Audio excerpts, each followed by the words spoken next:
Yes, you can. Yes.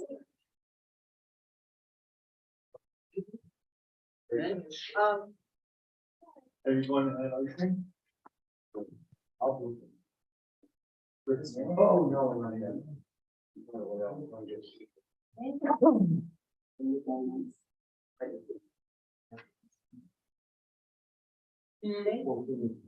Well, that's.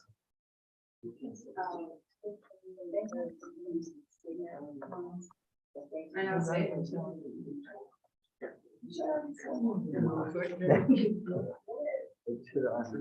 Yeah.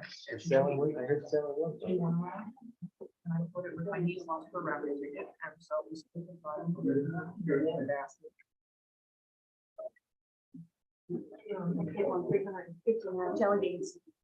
Great.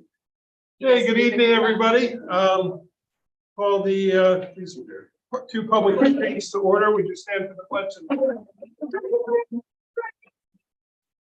I pledge allegiance to the flag, United States of America, and to the republic for which it stands, one nation, under God, indivisible, with liberty and justice for all.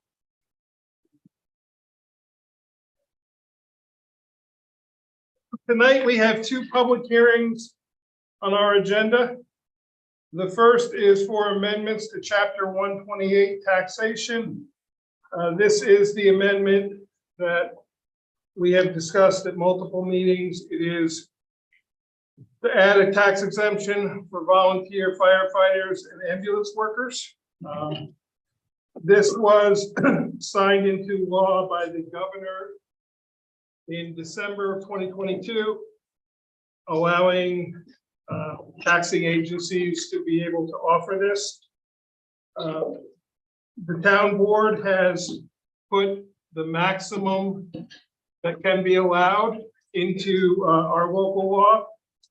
It will allow for application by any person who is a member of a volunteer firefighter or an ambulance worker who lives within the taxing jurisdiction to receive a 10% reduction on their property valuation. We set it at the minimum number of years, which is the 2 years. The state allows anywhere from 2 to 5 for the years that the person must be a member. We set ours at 2.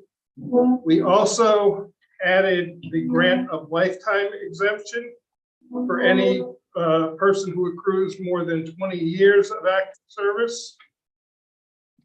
We also added the unmarried spouses of volunteer firefighters or ambulance workers who may be killed in the line of duty. Hopefully, we will never experience that, but we did add that as well.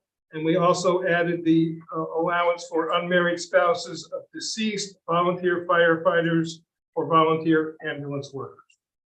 So the town has provided within our local law every option that is allowable to us under the state. With that, I'm going to open it up to public comment. Kate has a list of people who've signed up to speak. We'll start with that. And then we'll go to anyone else who may not have signed up. I will ask that we allow everybody the opportunity to speak once before anyone speaks a second. So, Kate, first. Shirley Avery. It says nothing in that law about renters. 25 to 33% of KCAS members live at home with their parents and or rent property. They will achieve nothing. What about KCAS exempt membership is at 10 years? You're listing it at 20. What about the members that have been there from the get-go? We have a few of those left. Are they excluded from the tax reduction? I don't think this whole thing is fair. When there's that many people that will reap absolutely no good from this whole thing at all. Okay. Our next speaker. We have Peter Nelson. Company One Chief, and I wanted to thank you for considering this, and I would urge you to adopt it. I think it's a very important tool. One of the biggest problems that we have is for recruitment and retention of firefighters.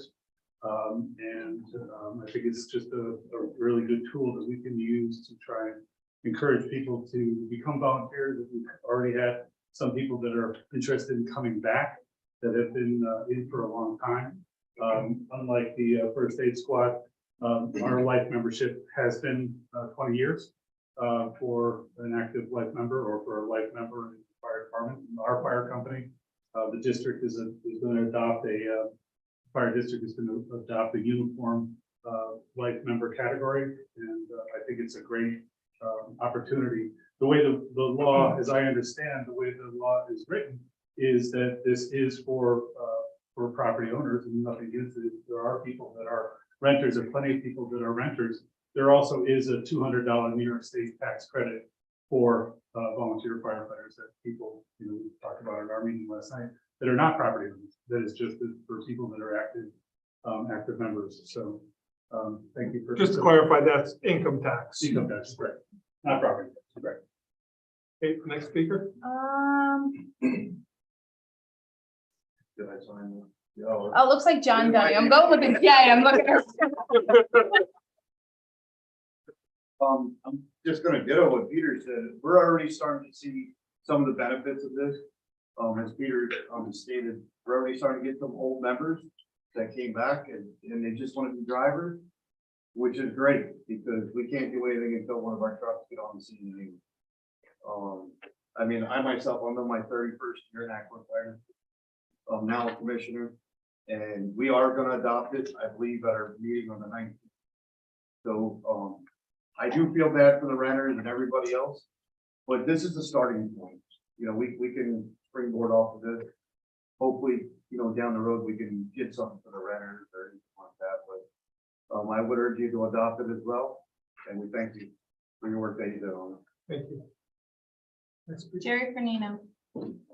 Okay, I first want to mention, anybody who doesn't know, I have been, I believe, Kate would have to check the records, 15 years your emergency management director, and as such, in fact, they came on, interesting enough, when we were experiencing the fires up Minnewaska that jumped 4455, and it was myself and Bob Garrett, who was a longtime commissioner, just recently, I think, has retired, if you will, and he was an FDNY firefighter as well as a volunteer in Long Island where he worked.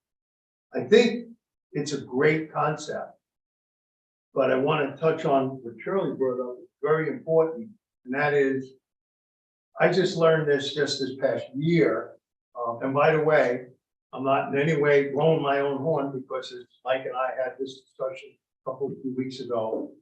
My position, even though I'm emergency management, I'm a first responder. I've responded to the fires there. Peter knows I've responded with firefighters during hurricanes and some of those other things. And I have no problem with not being a part of it. This is what's interesting. I have a young man, and Peter just mentioned thanking me because this young man, in fact, Tim Yeats, who's rented from me now for a year, I think he just may have broke a record as a new firefighter, and that he did 3 structure fires in one day. By the way, he's federally certified as a fire jumper, which is, I took bombs apart for a living, FBI agent. He's really great because he jumps out of planes into fires. So I thought what I did was safe. The point is this, that young man doesn't have, I heard what Mike just said about 2-year minimum service. He's got literally months, Peter, since he's been. So there's an issue because we could easily lose somebody that's got 2 months on the job as much as they have 20 years on the job. And I can tell you, having been in some of the jobs I worked on, i.e. why I do emergency management down, we've had some real serious issues with volunteers who were injured. And I was there present in Oklahoma City bombing, in which a volunteer firefighter was impelled on half-inch rebar and simply trying to get somebody out of the building. These people, there isn't enough pay that you can give them. But I think what John just said, it's a great beginning, but I think we really need to look at volunteerism as there's a limit to what you can expect. And Tim was apologizing to me the other day because he slept through an alarm that came in. And I said, Tim, believe me, you've earned it. You've been out working like crazy. He's in training right now as you speak. And all I'm saying is, Don, you said it, this is a beginning. Please do something. I had every intention. If in fact I was eligible for it, I was going to take every dime of it right off of his rent. And I could tell you, because he checked, there was nobody renting anything for less money than I rented that young man. So I'm doing what I can do, but we need to do more. Not just the town, the county, the community, we have to do more. These people are expected, they show up and they go to work the next day and they do fight the fire. And there's like no compensation. And sometimes they can't even leave. He works for the state as it is. You can't just up and leave. So, and I know we would like to. He's a very conscientious young man. And I think I'm as here as much for him as I am in my capacity as a director for emergency management. So anything we can do to help these people, we need to look further into, because we're going to lose them. And we're going to end up with a paid fire department, whether you like it or not. But somebody's got to put these fires out. So thank you very much for your time. Okay, is anyone who hasn't spoken, wish to speak? Mr. Mirko? Hi, Charles Nurko, I'm a volunteer EMT in town. I think this legislation continues on the success of various proposals we've seen in town. Around this time last year, KFAS's ambulance was only getting out to 80-something% of calls. The town established a tax district, got funding through KFAS through federal grants, combining it with the local taxes. KFAS is now a hybrid squad. So that means when a volunteer is unavailable, a paid crew is in the community.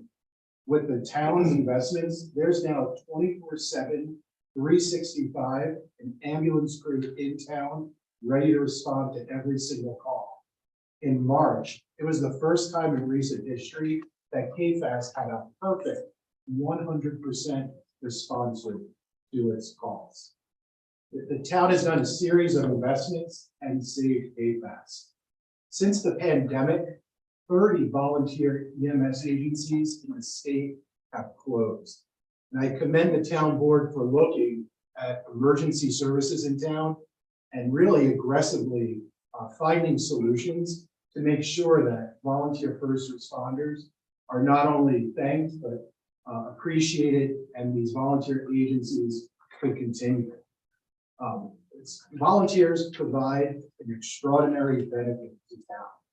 If KFAS closed, the alternative would be to contract with a commercial agency. Now, if a volunteer agency goes insolvent, the commercial agencies come around like vultures, and they can't wait to get the town contract. And it's kind of like signing up for Spectrum. First year, the price is good, but when the commercial agency has the town contract and it's up for renewal, you know what it's like renewing your Spectrum service. Same thing happens too. And if you're a patient, you pick up the phone, dealing with customer service or a bill, it's going to be worse than Central Hudson. So it's good that there's 2 volunteer squads in town that are structured as nonprofits. That means that as long as KFAS and Marbletown exist, there will always be fair prices charged to the town for emergency ambulance services perpetually, forever in the future. The other benefit of having a town that supports volunteerism is that KFAS is just more than a 24/7, 365 ambulance. We're a collective of highly trained volunteers that live in town. We know the entrances to schools. We know the nurse's office. We know the houses of worship. We know how to get to the difficult addresses and the back roads. We know the area. If there was a commercial service sitting in here, You get an EMT from Poughkeepsie sitting for a couple of hours and leaving town at the end of the shift. KFAS has really good local knowledge that helps us get out to calls faster. A couple of weeks ago, I saw a call go through. It was a young child who was having an allergic reaction. And allergic reactions can be really serious. Sometimes it compromises your breathing. You can't get oxygen to your brain. You could actually get lifelong brain injury or even die from an allergic reaction. I live near the Olive Border. I saw that our ambulance was dispatched and responding, but I knew that for my home, I could beat the ambulance by a minute. So I drove directly to this young boy's house, had the EpiPen, and was able to start treatment pending the arrival of the ambulance. And that's the value of our volunteers. It's not just me, but there's dozens of highly trained people in the community ready to go out and support their neighbors in need. You don't get that with a commercial ambulance. That's only through the support of our dedicated volunteers. This legislation is, I think, a game changer. It's a step in the right direction. It's not enough to thank our volunteers who give heroic efforts day in, day out without even asking for anything in return. But it's a tangible sign from the town board showing their appreciation and value they bring to the community. As other commenters have mentioned, we do have volunteers who won't benefit from this specific piece of legislation. Those are renters. Those are also people who volunteer for our squad but live outside the town, as well as people who live in town but aren't on the deed because they live with a spouse or significant other or a child. And I would urge the town to pass this legislation. It's how you work within the existing framework provided by the state for this, but also since the town has been really creative finding solutions to benefit first responders, let's think of other potential ways of awarding those who don't benefit from this legislation.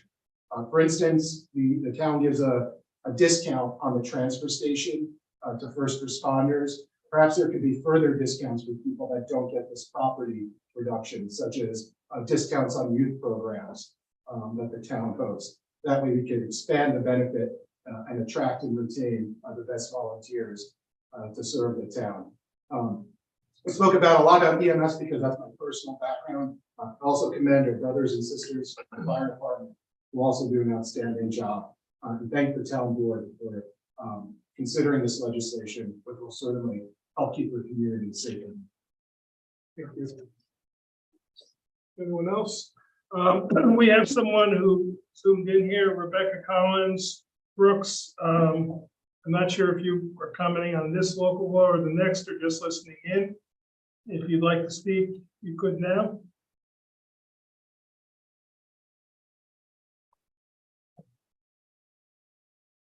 Okay. Anyone else wish to speak again?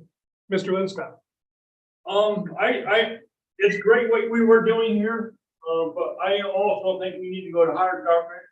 And I took it upon myself probably a year ago. I called the senator and he was really, really interested in what I had to say the first time. And I said, I'm not gonna stop. I'm gonna keep going until you do something. And they won't talk to me anymore. But I think like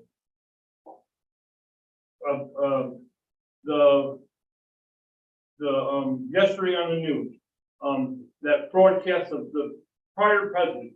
Like, can't we put our money into something better than watching the next president? You know, EMS needs lots of money and we're always the ones that come up short. And that's all I have to say. Thank you. Thank you. Ms. Avery? I can speak in the fire department too, because I was the first woman firefighter in Ulster County way back in the early 70s. Way back, John was just coming into the scene, I think, or before. So I know they got nothing, and I'm really concerned about people that are retired from the fire service and the ambulance squads. They should be able to be incorporated in this because they put in their years and the founding fathers of both agencies. And it doesn't sound like they're gonna be able to reap anything either, and that all needs to be investigated. It's gotta be broadened.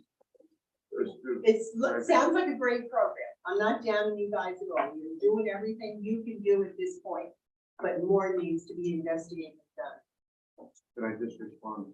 Since I agree with You're speaking to the board, Yeah. not a response, but yes. If you're, the way we have it written for the district, if you're a paid, or if you're a life member of the district, then you're eligible for this. District. Whether you you weren't active for 10 years, if you're a paid, I want to say paid life member, if you're a life member, you're eligible But this says 20 years. Yeah. Where they have it. for the fire district.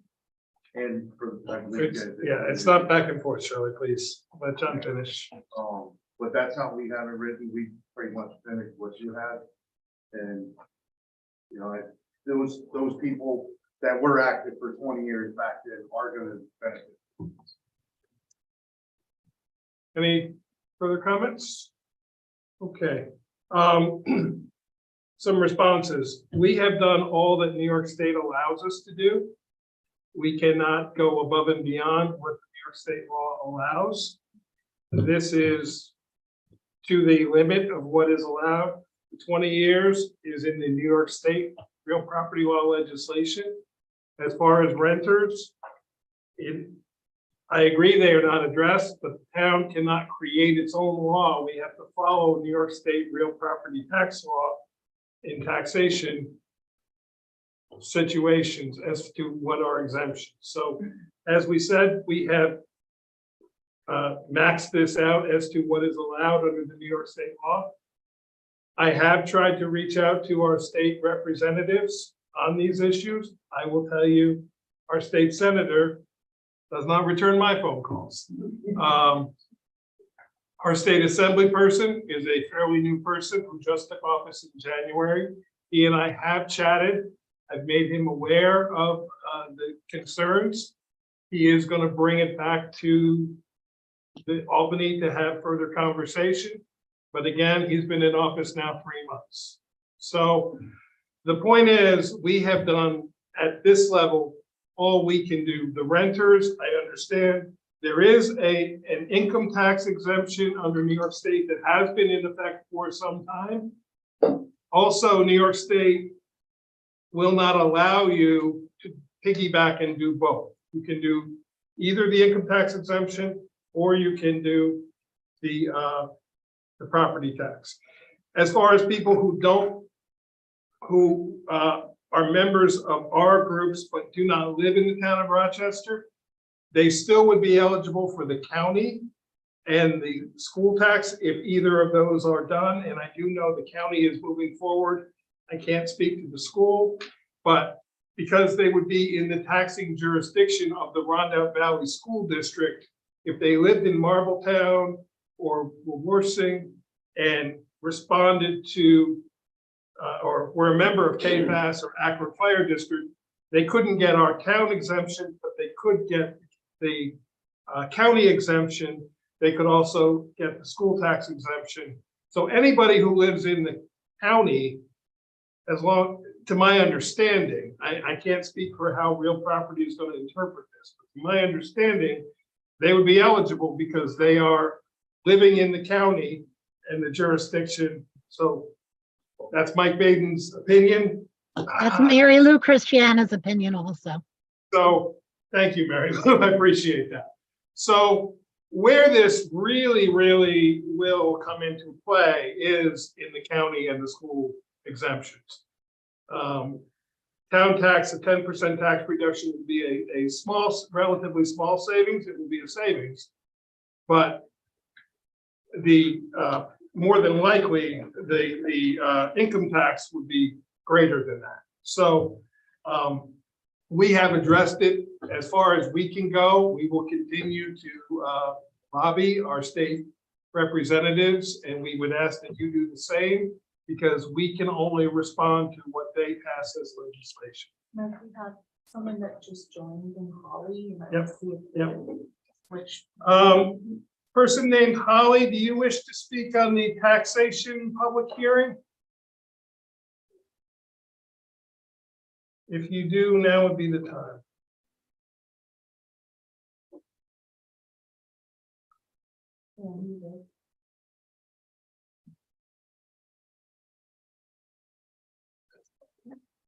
Okay.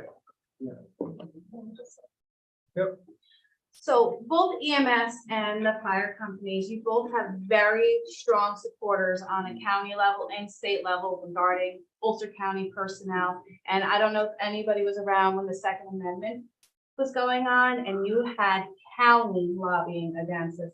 That's really what you need to get going here. And you do have strength in numbers between all your local townships, your county, your state. If you get strength in numbers and lobby Albany, that is where the change is gonna be made. And I can pretty much guarantee that the town board would be in support if you had enough people to lobby to make that change. We can't, well, the town board can't make these changes, but we all can work together to lobby Albany. And that's where everybody else is really needed to get the calls out, to work this out, get people going with it. And that's where you're gonna see the change. Okay, Holly, I see you've unmuted. Do you wish to speak on the taxation law?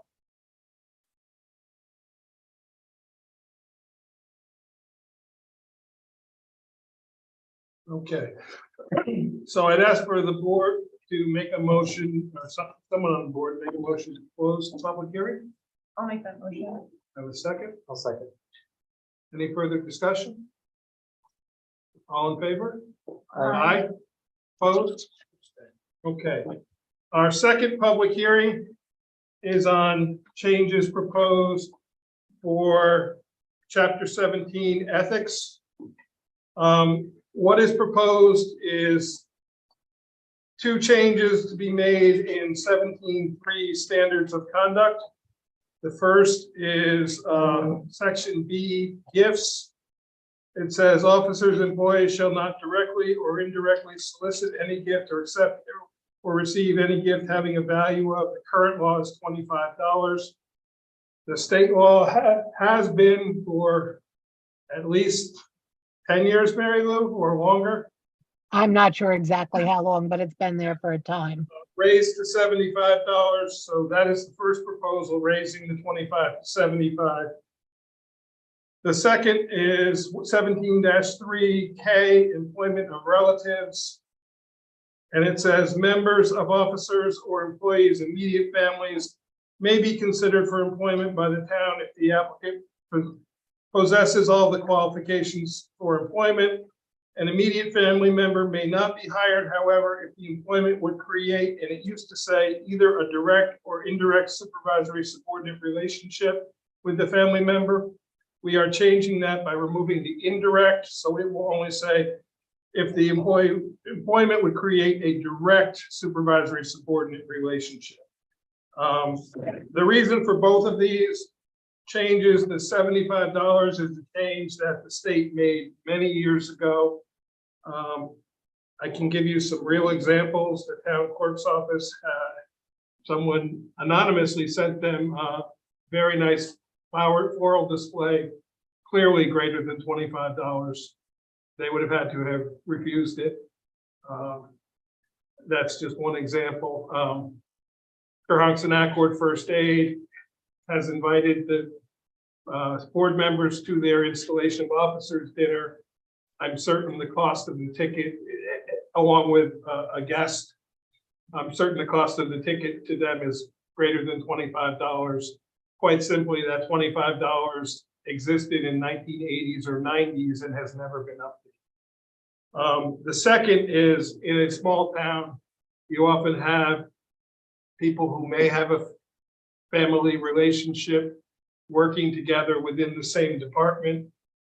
We are changing the indirect supervision, so as long as they do not have direct supervision one over the other one, to allow this to exist. And that is the reason for these two changes. So with that, I will open up the public hearing. You have The only one I've signed up is. Okay, with regard to this, I think changing this at the level of employment, I don't disagree with the $75, and I think that's a great idea. But I think changing this direct or indirect, my grapevine to the town is pretty good. and it seems like you're looking to hire someone currently in one of the departments, that person is in a relationship with the supervisor of that department or the head of that department. And I think it's already been proven by the town that this type of thing does not work. When you have someone who is involved and they are the supervisor of an employee, very often things go unnoticed on purpose, to the point that another employee got fired for whistleblowing. So I do not feel at all that the second part of that law should change in any way. It has been proven that someone in a relationship with an employee who is their subordinate does not think well. There is a conflict of interest all the time, to the point that there was a big problem on the one job I'm speaking of, that I am not mentioning the problem, to the point that a third party, like I said, got involved. And as a whistleblower, that person was let go. I don't want to see this happen to the town again. I believe you are setting a precedent.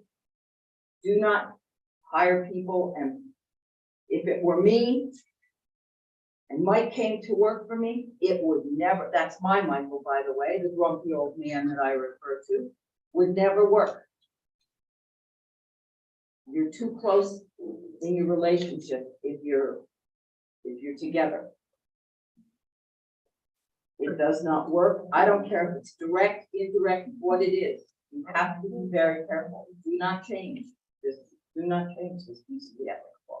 You're opening yourself up to the same fiasco you had in the other situation. And it's very bad for the town. The town was lucky that the third person, the whistleblower, did not decide to sue the town. Thank you. Anyone else wish to speak? Let's speak on this one. My name is Sam Zarowski. I live here in town, have a farm here. I'm going to be married to Erin, and I'm also chair of the ZBA. This is a rare instance where I think he and I are completely on the same page, which I think in and of itself is maybe something town board ought to notice. You have Thanks, Sam. probably disagree on many things. We are in complete agreement on this. I don't have as much of a grapevine as he does. But, you know, I have, serious concerns about this law. So the first thing is I have concern just about the substance. So the original ethics law as written. Oh, and again, I'm good with the $75 thing. Great. But the original law was designed, like all ethics laws, to prevent conflicts of interest, the appearance of conflicts of interest, disparate treatment, the appearance of disparate treatment, or hostile work environments, or the appearance of hostile work environments. And I think if you look at ethics laws throughout the state and small towns, just like a very small amount of research will show that this provision is universally applauded and held up as an important provision in local ethics laws. And the reason why, and I think the wisdom of this is in the law as written, which was adopted by previous board, who knows when, is that it's impossible to think of having a situation where you have either a direct or an indirect relationship between people in a personal relationship, whether they're siblings, spouses, dating, or parent-child, right? It's impossible to think of a situation where you could have a sustained employment situation where there would never be even the appearance that one of those people is getting special treatment. And then further on top of that, I have concern about the appearance of the board appearing on ethical ones. Here we have a situation, as mentioned in the previous meeting, where the reason this amendment is on the table is because there's a position of the town's trying to take. When you talk about conflict of interest and ethics, what you're saying is you cannot have the appearance of special treatment being given to someone in order to achieve something just for them.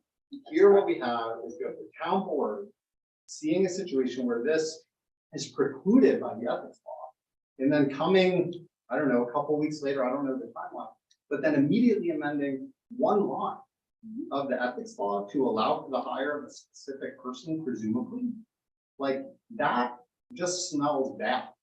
Like, I am bothered by that. If this came out of some sort of holistic review of the town ethics law and the hiring challenges facing the town, and this was, you know, one of many recommendations, maybe, but here we have like targeted, let's change one word to presumably hire a specific person. And that just on its own doesn't appear, I don't want to accuse anyone of being unethical, but like it doesn't look good.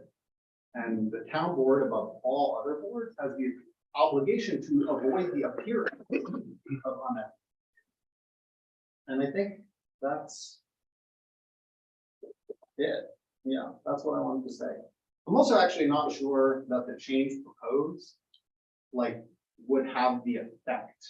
Like, I don't know, I know some about how the town departments are structured, you know, I'm sure the DDA, like, I'm not sure who an indirect supervisor would be. It's hard for me to think of a situation where, like, an indirect supervisor would be anyone other than the town board themselves.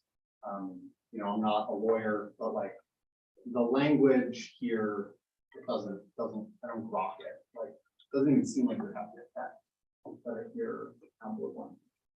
Anyway, I don't think you should do this. Again, you know, here B and I are both agreeing. I think that is like a multiplier factor for both of our families. So thank you. Okay. I didn't sign up, Mike, I'm sorry, but I would like to make a comment. And it's not because my wife is here, who was a former board member, she could have her own comments, but I can tell you this. I was approached at a time from a position that I still hold in a political party in which two people that were relatives came and requested through myself that we would in fact support them for these two positions in the town. I made it very clear that that would never happen. And in fact, I have stood by that myself when asked to, at one point, run for a town justice. I say, not while there will be another member of the family who is on town board, in this case, Cindy. So I think what was just brought up is what happens when you open that up. It can really lead to some real problems. That's why we've gone with no two people can work in an atmosphere in which one of them is directly or indirectly supervising that other person. We're not going, and I made that mention to both of these parties that said we would have an interest in supporting one of them. I'm not going to support, we are not going to support both persons in which there will definitely be one person overseeing the other person and their family. And I can tell you, in the federal agency I work for, it was absolutely no good. And when you talk about the point of indirect, we had a situation in the office I worked in, right down here in Goshen, in which a person didn't work for that supervisor, but was in fact married to that supervisor. And I can tell you, I observed in the time that I was there and that relationship was there in that office, that was the normal scuttlebutt as to why somebody didn't have to work on Christmas Eve, and somebody didn't have to do this, somebody didn't have to do that. And it was pretty obvious as to, well, they don't work for the person, but that person still had the power of being a supervisor. So I just give you that for whatever it's worth. Thank you. Okay. Any of the people online online wish to speak on the public hearing? Ms. Brock. Yes, I think it's very important when we're talking about ethics that we keep as many protections in place and not remove them, because it is a matter of integrity. And we want to be able to be looked at in a public way appropriately. So to be removing unnecessary protections doesn't make a lot of sense. And I am strongly urging the board not to remove those protections. Thank you very much. Rebecca Collins Brooks or Holly, do you wish to speak on this? I apologize for, can you hear me okay? We do. Okay, hi, I'm Rebecca Collins Brooks. My husband and I have a farm in Accord. I am actually unlike Sam and B, I'm actually against increasing the dollar amount of any kind of gifts in spite of what the state limit is. I'm not really sure why our town officials should be receiving gifts of any kind in it for whatever reason. I can tell you that we hosted 2 board members at our farm to discuss the zoning changes that might have impact large parcels of land.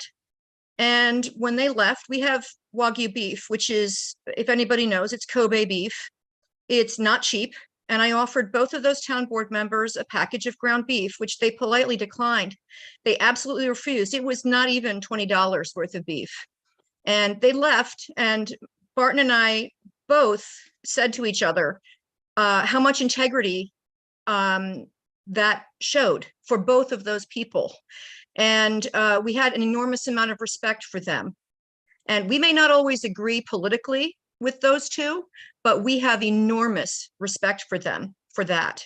So we strongly oppose any kind of increase of monetary gift or anything. It's $25 now. Isn't that enough? Buy a candle. And the other thing is, we also oppose any kind of familial relationship in town workings. That is highly inappropriate. And I fully agree with B and with Sam. That is a ludicrous consideration for our small town. Thank you. Thank you. Holly, do you wish to speak? I know that she's having a hard time with her microphone.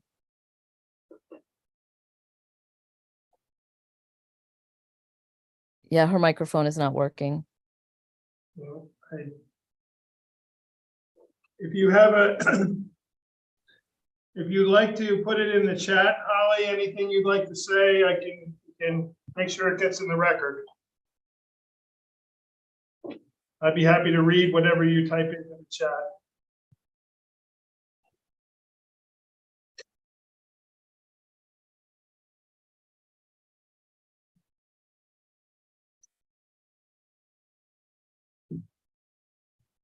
So she states, I agree that any changes to this law seems like a bad idea for transparency and integrity of democratic process. Do you wish to add anything else to that?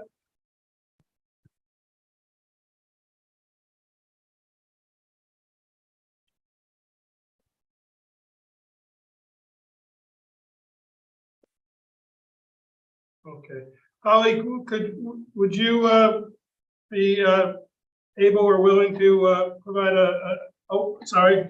I agree with the gentleman who said appearances count. Best to save any negative appearances.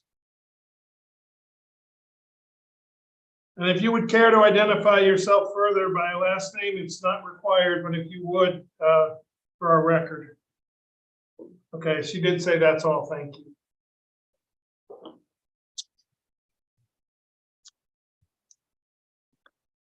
Okay, I'd ask for a motion to close the public hearing on this. Make a motion. Do I have a second? I'll second. All in favor? Aye. Opposed? No. No one closing the public hearing? For 2 of you, ayes? Yeah. Public hearing is closed. This concludes the public hearing portion of the meeting. We will be closing this on Zoom, and we will be reopening it at the workshop meeting If anyone wishes to log back into that, the meeting ID is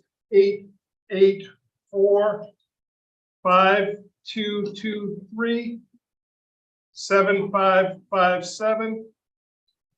The passcode is 289553. And that is our regular business meeting that will immediately follow the public hearing. So, Okay. So, bye, Mary Lou. We'll see you in a second.